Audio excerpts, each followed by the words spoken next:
and we're back with What's It Worth with Dr. Lori, and I'm here with Maureen. Yeah, hi. Hi, how are you? Good, thanks. Good. We're just trying to educate all of the men here about, jewelry, because the men here, of course, all of our experts in the camera and audio and all of this who are taping with us today. And they don't, guys don't know the jewelry. So I'm going to educate the guys about the jewelry today.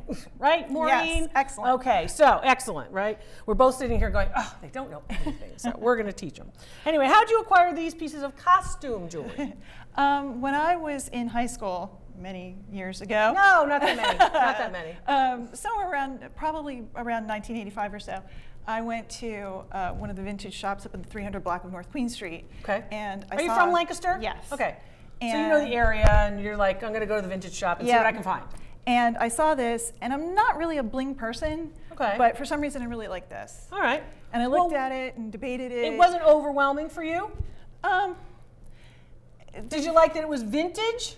I don't know. There was just something about it that I liked. Okay. And I debated it back and forth, and I was like, wow, it's $20. I'm in high school. It's $20. It's a lot of money. I have nowhere to wear this. I have no occasion to wear this. Yeah.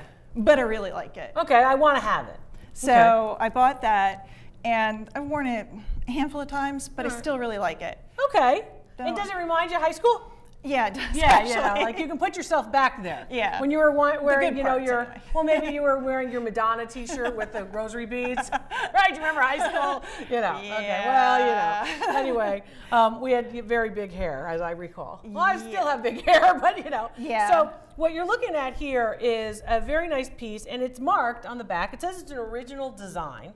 And it's in its original box. And it says Anthony here. Do you know anything about Anthony? No, but that was why I bought this one. It's not the one from the north end of Boston. Do you remember that commercial? Anthony! And they're screaming for Anthony to come. No. And he runs through the north end of Boston. It was like a pasta sauce commercial. Or it was for the macaroni, Anthony. But it's not that Anthony, never mind. It's this particular Anthony. Anthony Arturia is a relatively well-known designer of costume jewelry.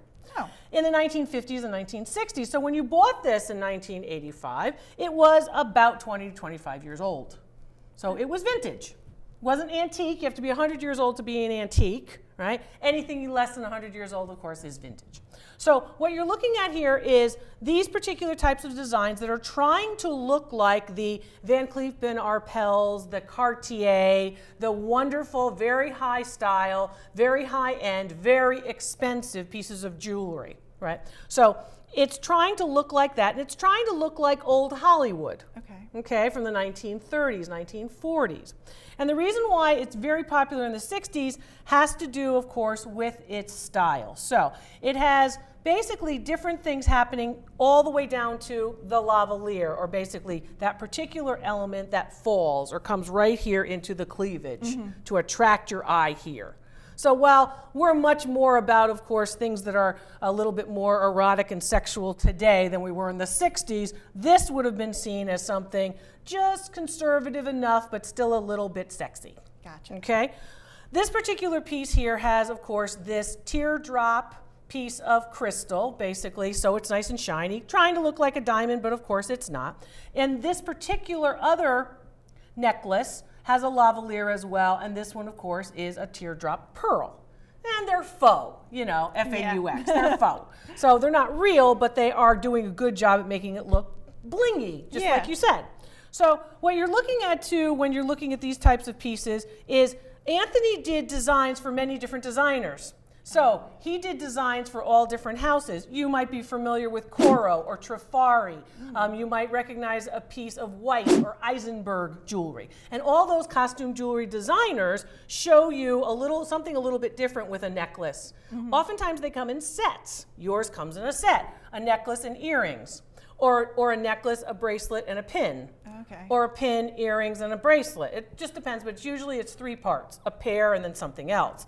So you bought this in its original box at the vintage store. Yep. The box increases value a little bit as well.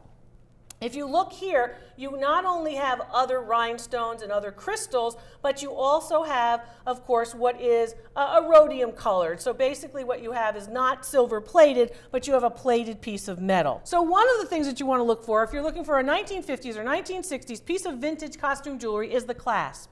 The clasp actually has these 2 loops two little round loops in metal, and then the clasp right in the middle. Very, very common. And it's for those particular pieces that are produced in large numbers. Okay. So Anthony was a designer that designed for many of the different houses. So he designed for many different costume jewelry design firms, and there were a lot of them. So basically he would make the design, and then his mark would be on the back. So on the back of your pieces, you're going to see an Anthony signature, as you did with Coro, with Trifari, with Weiss, with Eisenberg, with all of them, and it's right here. So that's what you're looking for when you see some of these pieces. Now your pieces are in really nice condition. You probably didn't wear them that much. No. Yeah, because the oils from your skin, the perfume, the makeup and such, if you don't actually clean them off, and you want to clean them off with white cotton cloth, you want to be careful of any commercial cleaners, but you do want to put alcohol on the back of the posts for the earrings, even costume earrings, because the costume jewelry, of course, is not usually the same type of precious metal like a sterling silver or like a 14 karat gold. They're usually lesser metals, so you want to make sure you're getting the germs off of them. Value on this particular set, it's about $95 for the set as it sits. Your particular lavalier here with the lavalier pearl is worth about $65. Oh, great. But many, many people will collect it. And what's interesting about it is today, some of the younger collectors, those people who are collecting in the ages 25 to about 40, are actually collecting more costume jewelry than they are precious metals or real jewelry, if you will, real gemstones, because their concern is that they will lose the pieces. And they don't want to lose a very expensive piece, so they're buying a lot of costume jewelry, which is making the costume jewelry market pretty high. Oh, wow. So that's why you're seeing anywhere between $95 for a set like this, and again, a little bit less for just the necklace alone. So remember, when you're looking for costume jewelry, you want to look for complete sets if you can. Matchy-matchy is the way the style was, right? Might not be the style today, but you want to look for matchy-matchy. And then if you're looking for a particular date, oh, I want something from the 60s, look for that clasp.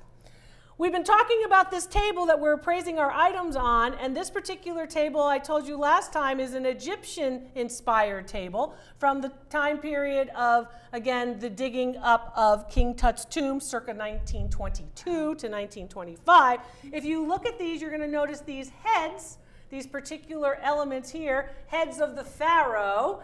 These are actually Middle Kingdom heads. Middle Kingdom, when was that? So think about Cleopatra, who is active about 80 BC. The pharaoh, of course, would have been, again, in that particular time period, a pharaoh's head as an applied piece of ornament. These are brass. Other elements on it are actually brass as well, and they are cast, like any other piece of metal might be cast and then applied on top for ornamentation. I'll tell you more about our What's It Worth appraisal table in future episodes, but for today I want to thank Maureen Thank you. and thank you for watching What's It Worth with Dr. Lori. See you next time.